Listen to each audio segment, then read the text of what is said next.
Math एक ऐसे subject है जिसका मैक्सिमम लोगों के दिमाग में डर बैठ जाता है कि हमसे तो ये नहीं हो पाएगा बेटा। लेकिन ऐसा कुछ नहीं है। मैथ्स को आप कंसेप्चुअली पढ़ लो और कुछ विजुलाइज करो दिमाग में।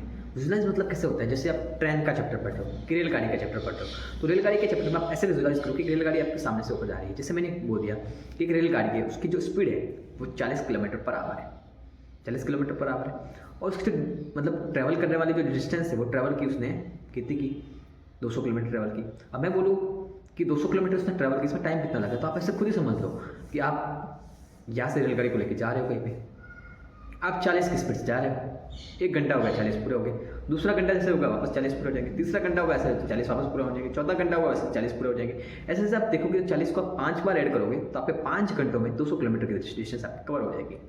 आप इसको सिंपली कैसे समझ सकते हो, तो आपके पास 200 किलोमीटर की डिस्टेंस है, टाइम गिवन नहीं है, टाइम आपको फाइंड करना है। स्पीड कितनी गिवन है, 40 किलोमीटर गिवन है, तो 40 किलोमीटर गिवन है और ये 200 है, तो आप इसको डिवाइड कर लोगे। डिवाइड, अब डिवाइड क्यों किया, डिवाइड इसलिए किया कि आप देखो 1 बार 2 बार 3 बार, बार मीन्स मल्टीप्लाई होते हैं।